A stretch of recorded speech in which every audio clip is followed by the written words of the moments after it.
So this afternoon, the National Assembly is going to debate and vote on recommendations from the Standing Committee on Finance, and these recommendations pertain to the budget. The budget has several steps before it is finally approved. The first step is to approve the fiscal framework. The fiscal framework has several elements to it. Element one is the size of the budget as a whole. In this case, it's nearly 2.6 trillion. The recommendation from the committee is that we should keep the budget to the same size. In other words, the size of the budget the finance minister proposed is going to remain unchanged.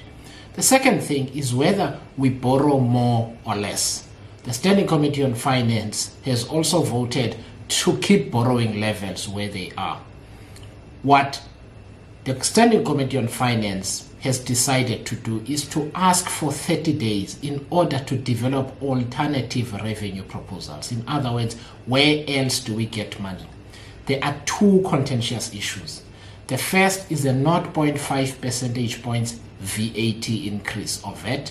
The second one is the decision of the finance minister or the proposal not to make salary inflation adjustments. That means whatever you're earning now is not going to be adjusted for inflation for tax purposes, which means for some people, you may have a lower net pay than you did before. It may mean that some people who get a small increase might end up on a higher tax bracket, pay more tax than they otherwise would have if that adjustment would have been done. Between these two proposals, there's 31.5 billion rand, 19 billion rand from the personal income tax adjustment, and 13.5 billion rand from the proposed VAT increase. What the Finance Committee has said is that they want to go and find different sources of revenue. That is also going to be tabled before the National Assembly. That's 30 days, after which these will be presented to the Minister of Finance, and the Minister of Finance must respond and say whether these are implementable or not. Now, there are two ways in which we can solve this problem. Number one, we can decide to sell something. In other words, something similar to what the government has done before, which was to sell the government stake in Vodacom. At the time, that raised about 23.5 billion rand. We have to take similar decisions. There might also be a decision around taxes, for instance, which are not contained in the budget that is currently on the table.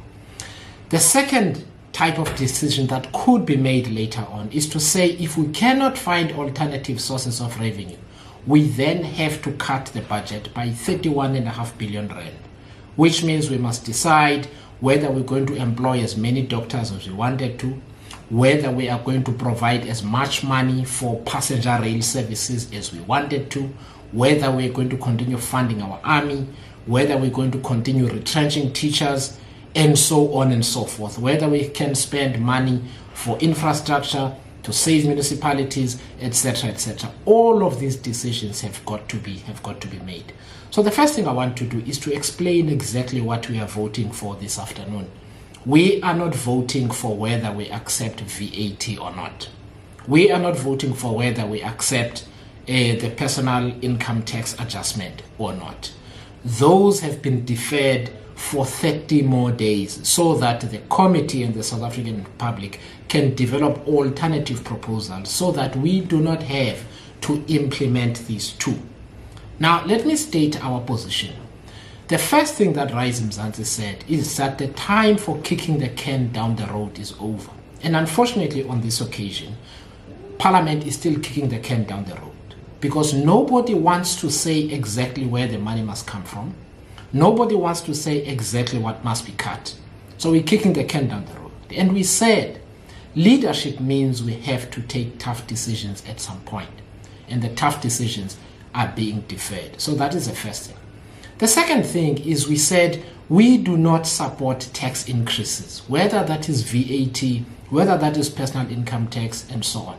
One of the frustrating things for me personally and for my colleagues in all of this debacle is that everyone is focused on VAT, which is important. However, the fact that the government was going to get between 18 and 19 billion from the pockets of South African taxpayers personal income tax earners was lost in the noise.